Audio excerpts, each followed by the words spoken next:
Hey, what's happening guys? In this Lords of the Fallen video, we're going to be going over the Radiant Paladin build. This is going to be focused in on dishing out massive melee damage while still providing high holy spell damage. And the best part about it is we could set this up right off the bat in a fresh playthrough. Let's get into it. So the base class that we're going with is the Orient Preacher due to the fact that its stat distribution is sitting at 18 in Radiance, allowing us to be very potent in the beginning of the game with any spell cast that we decide to use. With this class, it's also going to be coming with the Orient Preacher Hammer, which is a top tier starter weapon to begin your journey with. And starting the game off with this hammer with this specific stat distribution allows you to get Radiant weapons so you can enchant this mace right away with holy damage. And we did switch to a larger hammer that we'll go into in a little bit. Now this weapon enchant requires 18 Radiance to start off, which our class is coming with right off the bat. So as soon as you get to the first hub, you can pick this spell up without allocating any additional points into that spell school. It's also going to be coming with the Preacher Shield, which isn't the best by any means, but it is a light shield giving you some additional armor. And in my opinion, light shields are best to be parrying with anyways, so not top tier, but gonna do us justice either way. Another reason why I recommend starting with this base class is when you get to the hub, the Hollow Knight set will be available to you, so with a little bit of farming, you could purchase that right away. That, and alongside the fact that once you beat Pieta, the first boss, all of her armor and weapons will be available to you. So with a little time in the game, you'll have your full Paladin Knight set ready to go. Now I want to talk about this hammer a little bit more in depth. As we stated, you're able to put the holy enchantment on it, and this actually brought me through majority of the game before I felt like I had to swap this out. It has a fantastic moveset, swinging at a 45-degree angle, which is going to be protecting your back, and I highly recommend you start using the running heavy attack, as this is going to hit hard and it's going to be your best choice to hit multiple enemies at once. Another benefit to this, as you level it up, it's going to have a D+ in strength and a C+ in radiance, so it's going to scale very well with this build while giving us a passive bonus into strength. Now, as I said, armor wise, you do have a nice selection. You could choose to pick up the Hollow Knight set, or the route that I decided to go is picking up the first boss Pieta set,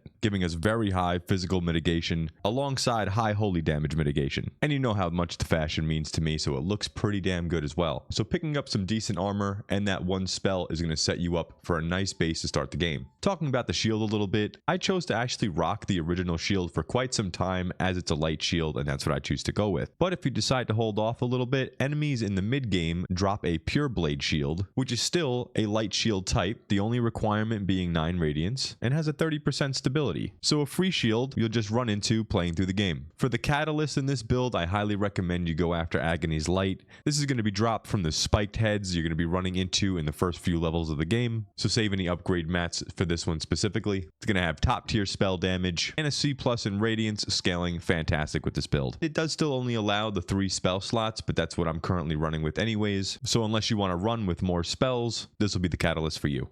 Now keep in mind, if you do find a different catalyst with more spell options but has less spell damage, this is not going to affect your radiant weapon damage, as it's only going to affect the actual spells. And the radiant weapon damage is going to be scaling off points in radiance, not your catalyst, so keep that in mind. Now let's talk about the weapon we're going to be going after later on in the game, and I highly recommend, and this is going to be Devotion's Might. This weapon type is going to be a grand hammer, scaling with an incredible B- in strength and B- in radiance, so it's absolutely perfect for this build. On my character currently, it's only been upgraded 4 times and its attack power is sitting at 367. It requires 28 in strength and 28 in radiance, so it's definitely going to require some serious investment to use this properly. But when you do, you're going to be one-shotting majority of what you walk up to, and if it's one of the more hefty enemies, you're going to be able to poise through majority of their attacks while still staggering them extremely easy. You can also socket this to increase the radiance scaling further, and it's going to be coming with 100 holy damage on top of its base. And you can find the Devotion's Might hammer starting off from the Blind Agatha's Vestige. Using the key that you picked up from the vendor, you can open the door, and it is a later game area. You're going to be running on top of a wooden bridge, and there's going to be a section that drops down that's going to be housing 3 of the spiked head enemies. In that pool of water, you could jump down, and behind you to the right hand side, you'll find this hammer. And hey, if you guys are enjoying this video, feel free to hit the like button and subscribing, because there'll be more of this coming out in the future, and it lets me know that you're enjoying liking, and maybe potentially trying this out for yourself. Thank you so much. Now the moveset on this is the classic bonk stick, so you're going to have a lot of vertical hits, but what's really nice is your heavy charge attack will come with a nice lunge, so you could plan out when to let this go. It's still going to hit multiple enemies in a line. Your running light attack is going to have a really nice golf swing, but the best moveset for this hammer is going to be your special attack. Pressing L1 and right trigger together is going to give you a beautiful AoE roundhouse hit that we're looking for. So let your original hammer that came with the class bring you as far as it can through the game, because it's definitely nothing to scoff at, but at least you know you have an absolute banger waiting for you if you want to start allocating your points into strength, which is what we did here.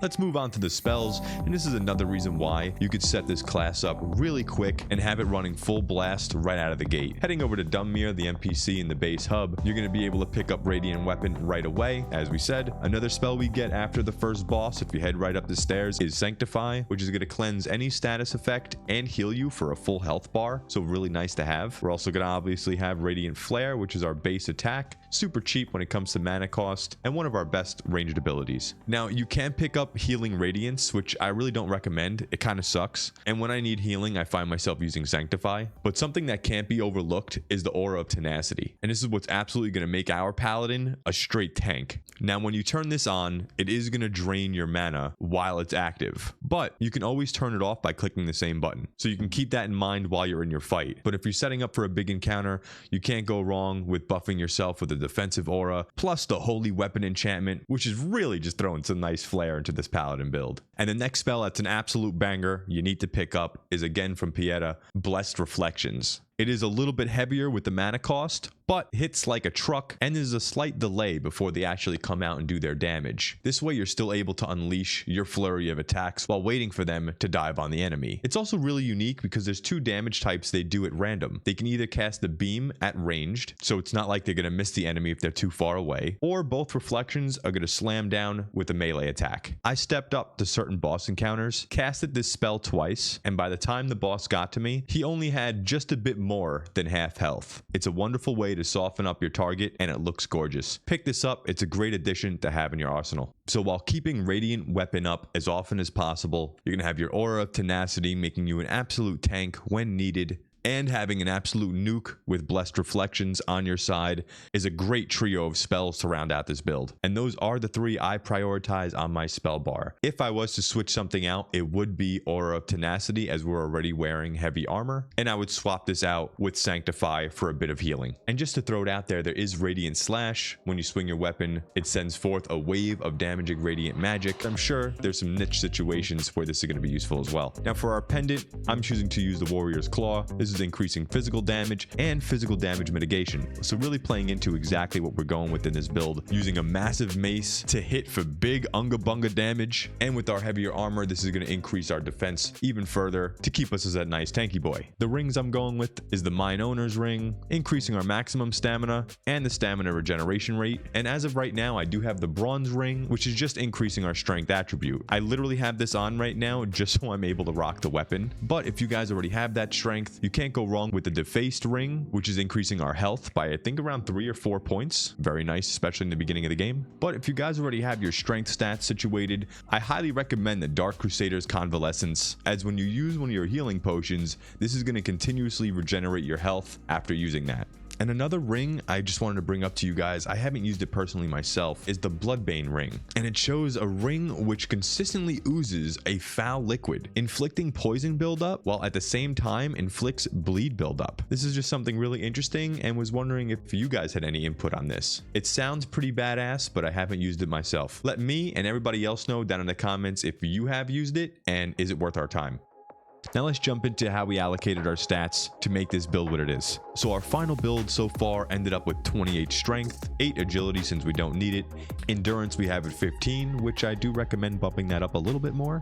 Vitality is going to be sitting at 28, can never go wrong with more health. Radiance is going to be our main stat, so pump that as much as you feel like you need to. And the base 8 in Inferno, we don't need that either. So as a new character for your new playthrough, keep pumping Radiance. This is going to allow us to do just massive damage with our spells, and it's going to be increasing our melee damage since we're going to have that Radiance buff on top of it. Next up, health, vitality. You already know how important that is when it comes to these Souls-like games. Start pumping into that as early and as much as you can. For our endurance, get this up to where you feel comfortable in the beginning of the game, it is going to take us a little bit to get fully decked out with heavy armor. So it's not so much about us heavy rolling, but more or less being able to continuously be on the offensive. So I think a good ending point would be around 16, 17, 18 in endurance. That would be a really nice happy spot. And this is keeping in mind that you're going to be going with the heavy hammer that we are in this build. If you don't plan on going with this hammer, well, you freed up a lot of weight for your character, so you could probably keep it as is around 14 or 15. And last but not least, our strength. If you want to go for the big bonk stick like we are now, 28 is going to be your goal. And from here, I would just pay attention to the soft cap of your specific weapon. If you start seeing some diminishing returns in radiance, you could then swap over to strength and start increasing that a bit at a time. But once you hit that 28 to be able to rock the mace, I would highly consider just keep dumping points into radiance and you'll be good to go. So that pretty much wraps up our Paladin build here in Lords of the Fallen. If you guys have any questions or comments, I will be quick to get back to you, so feel free to leave them down below. And as always, like and subscribe if you're looking for more of this in the future, and I will see you in the next video. Take it easy, guys.